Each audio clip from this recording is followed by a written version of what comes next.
Привет, Cover Project! Я Анна Абрамова, дизайнер интерьеров, девелопер InGeo. За 3 года мы сделали 100 индивидуальных интерьеров в наших резиденциях. Я вела клиентов от момента покупки до заселения. И сегодня я хочу поделиться с вами несколькими историями, когда все пошло не так.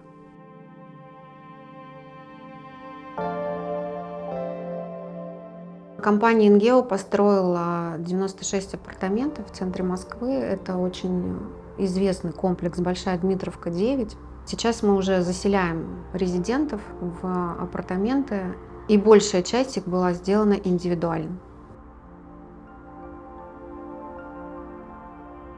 Моя задача и работа заключается в том, что я веду наших резидентов от момента покупки до заселения. И это не только дизайн, но и работа, как правило, с их дизайнерами, с их подрядчиками. Это всегда очень тесная коммуникация. Как и другие проекты, мы начинали с готовых решений, понятных решений и очень похожи между собой в каждом практически апартаменте, за исключением исторического здания и здания нового строения. Но это были универсальные решения, понятные материалы по цвету, спокойные кухни. И зачастую мне приходилось работать с будущими резидентами в момент сделки либо покупки для того, чтобы дать консультацию, какой лучший из лотов им подходит. И я точно могу сказать, с учетом своего опыта, что дизайнеру нужно приходить именно в момент покупки, чтобы учесть все нюансы, и планировку, и образ жизни собственника, будущего резидента. Потому что именно дизайнер поможет избежать тех ошибок, которые могут возникнуть во время заезда резиденту непосредственно в квартиру. Например, могут возникнуть такие ситуации, когда будущий собственник, приобретая недвижимость, четко понимает, что он будет что-то переделывать. Не всегда им хватает компетенции, чтобы оценить правильность выбора объекта. Расположение мокрых точек, расположение кухни – это зачастую усложняет задачу. И дизайнер всегда понимает назначение комнат, которые можно либо нельзя изменить в планировке. Не все клиенты понимают, что дизайнер, он еще немножко юрист. И он четко знает, какая планировка будет узаконена, а какую узаконить не получится. Когда работа идет еще на объекте, который не сдан, и работа происходит с застройщиком совместно, этой проблемы не существует, потому что застройщик, как правило, это все согласовывает самостоятельно. На самом деле такие истории существуют, они бывают, это реалия. У нас есть семейная пара, приобретая апартамент, это объединение, 2 апартамента. Дизайнер сделал проект, мы его согласовали, мы уже сделали объединение. И семейная пара немножко так ссорится и просит нас их опять разъединить. Мы разъединяем, и они мирятся. Это круто, классно, но нам пришлось опять объединить апартамент. Говоря про документацию, и почему я делаю такой акцент, потому что на застройщика легло согласование 2 проектных деклараций только в одном случае, потому что на момент, когда мы их уже разъединили, проектная декларация была согласована. Они опять объединили, и мы пошли навстречу нашим собственникам и пересогласовали это заново. Не всегда некоторые направления помогают как и собственникам, так и, застройщикам. Потому что был такой случай, когда фэншуист просто нам сделку сорвал. Потому что в какой-то момент ему не понравился вход и выход. Я сейчас подробности не смогу поделиться, потому что не очень хорошо понимаю в этой философии. Когда только мы начинали продавать, это были очень вкусные лоты. Специалист увел от нас покупателей. Меня зовут Груничев Михаил, я генеральный директор компании InGeo Development. Мы построили проект Большая Дмитровка, 9, и мы сейчас реализуем проект Камергер. Это 2-й наш проект в этой же локации, недалеко от Большая Дмитровка, 9. Находимся на почти уже заключительном этапе. Мы уже закрыли теплый контур и на сегодняшний день выполняем инженерные системы и надеемся в следующем летом также пройти через этот путь заселения наших жильцов в дом. У нас большой объем, у нас 14 тысяч квадратных метров, и это 100 лотов, из которых так получилось, мы так продавали и шли навстречу.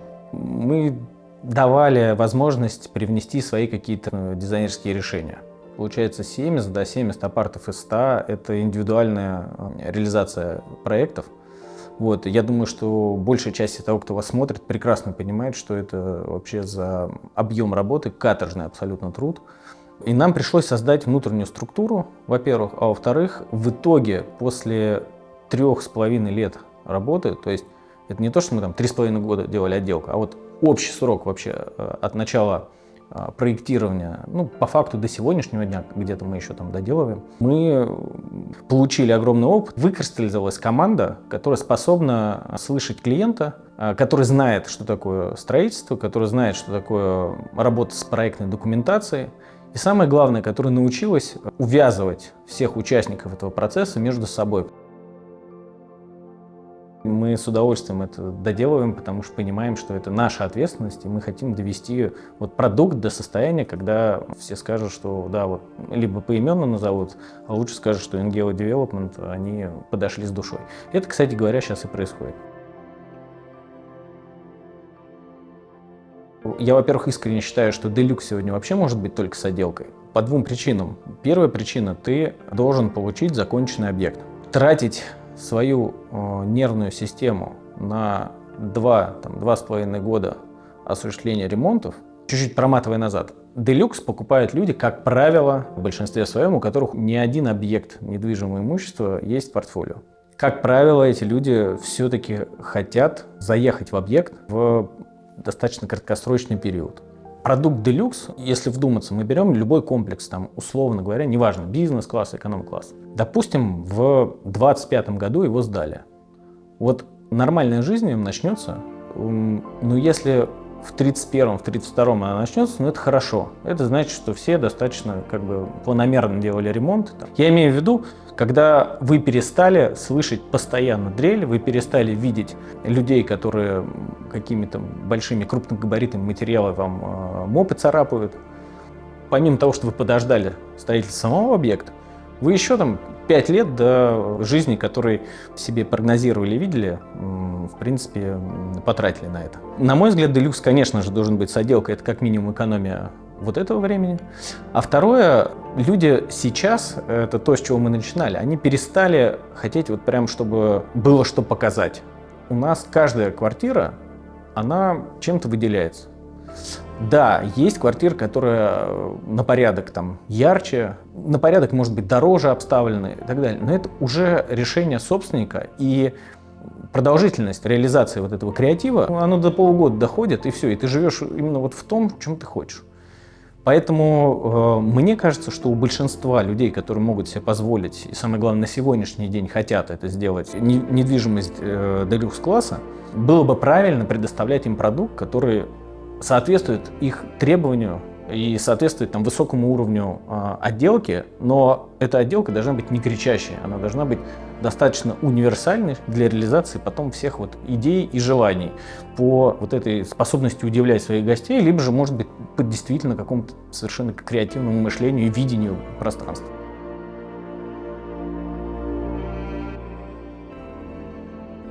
Для нас, конечно же, это большая ответственность, да, реализовывать проект в самом центре Москвы, тем более, что это по факту на виду у Госдумы и на виду у, в принципе, достаточно большого количества людей, которые посещают Москву и ходят по ней с целью изучения, и мы понимаем, что очень много народу, конечно же, так или иначе увидит, да, там наш комплекс, и это будет в центре как бы некого обсуждения, насколько он здесь уместен, неуместен, насколько он хорош там, и так далее. Более того, повышенная ответственность на нас возложена Департаментом культурного наследия, потому что один из объектов на нашей территории является объектом культурного наследия, это гостиница «Шевалье».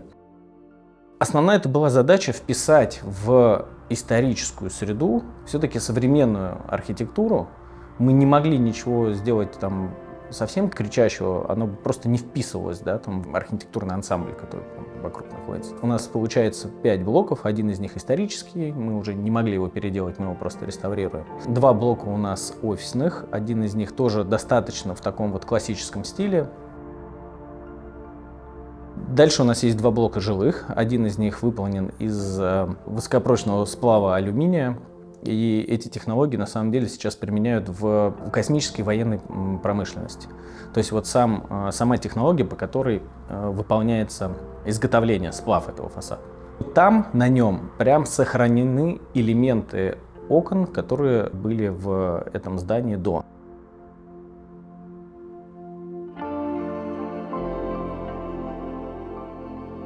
Так вот, основным элементом этого фасада сложного является элемент оконного проема, который был, собственно, демонтирован нами. На мой взгляд, это решение позволило отстроиться вообще от всего, что сейчас делается на рынке, потому что повторить этот элемент, это просто странно в целом было бы его найти, и это странное было бы совпадение, если кто-то еще такой же именно элемент бы имплементировал в свою архитектуру.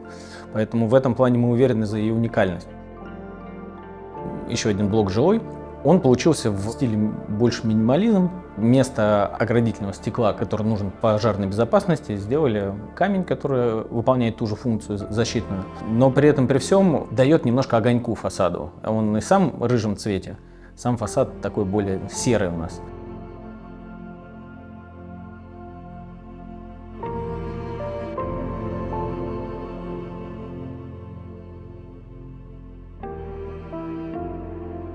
Каждый дизайнер сталкивается с этой болью. Это работа со строителями, с переносом сроков, либо с ошибками, которые они допускают. И даже учитывая то, что строители могут быть в твоем штате, это может быть твоя бригада или имеет к тебе очень тесное отношение, зачастую иногда за пределами работы хочется убить каждого. Например, есть такая история, возможно, она не самая страшная, что может произойти на строительной площадке, но даже немножко ироничная. Случилось так, что у одного из наших резидентов подрядчики сделали неправильные замеры, и уже встроенная мебель была готова. Она не вставала в одну из ниш, и нас попросили переделать высоту потолка. Но за счет того, что многие лоты у нас по планировочным решениям остались идентичные, произошла такая ошибка. Наши строители перешили потолок, они все сделали грамотно, красиво и правильно, с правильными размерами, но в апартаменте, который был на этаж выше. И случилось так, что я доверилась в моменте строителям и передала информацию собственнику, не проверив ее. Уже был назначен день на повторный монтаж и выезд подрядчика. Я зашла, и мне показалось, что как будто бы слишком чисто для того, чтобы было правдой. И я просто померила и поняла, что мы сделали это не в этом апартаменте. Конечно, мы там извинились, все объяснили. Мы сказали, как и было. Я помню сообщение, смайлик с закатанными глазами от собственника. Конечно, было неудобно, но вот и такие истории у нас случаются.